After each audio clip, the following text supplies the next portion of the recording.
षठ तिला एकादशी पर करें ये 5 उपाय, मिलेगा अभय वरदान। षठ तिला एकादशी माघ मास के कृष्ण पक्ष की एकादशी है, जिसे तिल के प्रयोग के कारण षठ तिला एकादशी कहा जाता है। यह तिथि भगवान विष्णु को समर्पित है और इसे धर्म, दान और तप का विशेष दिन माना जाता है। इस दिन तिल के 6 प्रकार से उपयोग, स्नान, भोजन, दान, जल लेपन और हवन का विशेष महत्व है। तो आइए विस्तार से जानते हैं इसके महत्व, पौराणिक कथा और उपाय। षठ तिला एकादशी 2025 की तिथि प्रारंभ 25 जनवरी 2025 को दोपहर 1:50। तिथि समाप्त 26 जनवरी 2025 को दोपहर 3:45 पर। व्रत का पारण उपवास समाप्ति 27 जनवरी 2025 को प्रातःकाल द्वादशी तिथि में होगा। षठ तिला एकादशी का महत्व, यह एकादशी व्रत आत्मिक और शारीरिक शुद्धि के लिए किया जाता है। इस दिन तिल के उपयोग से व्यक्ति अपने पाप कर्मों को नष्ट कर पुण्य अर्जित करता है। यह व्रत गरीबों, जरूरतमंदों और भूखों की सेवा और दान का संदेश देता है। भगवान विष्णु और माता लक्ष्मी का आशीर्वाद प्राप्त होता है। इस व्रत से व्यक्ति को मृत्यु के बाद मोक्ष प्राप्त होता है। षठ तिला एकादशी की कथा, पुराणों में वर्णित कथा के अनुसार एक समय की बात है, एक ब्राह्मणी अत्यंत धर्मपरायण और भक्ति से भरपूर थी। वह भगवान विष्णु की पूजा तो करती थी, लेकिन कभी किसी को दान नहीं देती थी।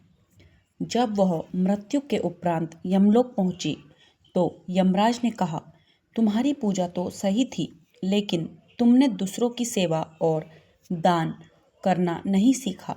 यमराज ने उसे स्वर्ग भेजा, लेकिन वहां वह एक सूखे घर में रही। एक दिन ब्राह्मणी ने देवताओं से इसका कारण पूछा। देवताओं ने बताया कि तुमने कभी किसी भूखे को अन्न नहीं दिया। ब्राह्मणी को अपनी गलती का एहसास हुआ। उसने भगवान विष्णु की प्रार्थना की। भगवान विष्णु ने उसे षठ तिला एकादशी व्रत का पालन करने और तिल का दान करने का निर्देश दिया। ब्राह्मणी ने व्रत के अनुसार भगवान विष्णु की पूजा की, तिल से स्नान किया और गरीबों को तिल का दान किया। इससे उसे सभी प्रकार के दोषों से मुक्ति मिली और उसे स्वर्ग में स्थान प्राप्त हुआ। षठ तिला एकादशी के 5 विशेष उपाय। तिल का दान करें। इस दिन तिल, अन्न, वस्त्र और अन्य वस्तुओं का दान करें। तिल का दान 6 प्रकार से करें: स्नान, भोजन, दान, जल लेपन और हवन। तिल से हवन करें। इस दिन तिल और जौ से हवन करना शुभ होता है।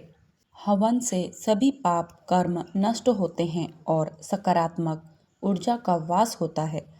तिल मिश्रित जल से स्नान करें। स्नान के पानी में तिल मिलाकर स्नान करें। यह शारीरिक शुद्धि और मानसिक शांति प्रदान करता है। भोजन में तिल का प्रयोग करें। व्रत के दौरान तिल से बने पकवान खाएं। भगवान को तिल से बनी चीज़ें अर्पित करें। गरीबों और भूखों को भोजन कराएं। इस दिन भूखों को तिल और अन्न का दान करें। इससे भगवान विष्णु की कृपा प्राप्त होती है। षठ तिला एकादशी व्रत विधि। स्नान और संकल्प प्राप्त प्रातःकाल गंगा जल से स्नान करें। भगवान विष्णु का स्मरण कर व्रत का संकल्प लें। पूजा विधि। विष्णु जी की प्रतिमा को पंचामृत से स्नान कराएं।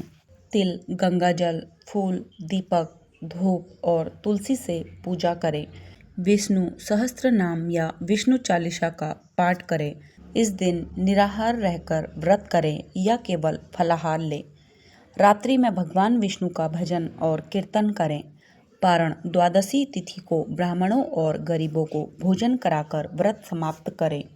षठ तिला एकादशी का महत्व तिल से क्यों जुड़ा है? तिल को पवित्र माना जाता है। यह शरीर और आत्मा को शुद्ध करता है। तिल से जुड़ा हर कर्म पुण्य फल प्रदान करता है। पौराणिक मान्यताओं के अनुसार तिल भगवान विष्णु को अति प्रिय है। छठ तिला एकादशी का पालन करने से व्यक्ति के पापों का नाश होता है, परिवार में सुख शांति आती है और भगवान विष्णु का आशीर्वाद प्राप्त होता है। यह व्रत दान और सेवा का महत्व समझाने के साथ साथ मोक्ष की प्राप्ति का मार्ग प्रशस्त करता है।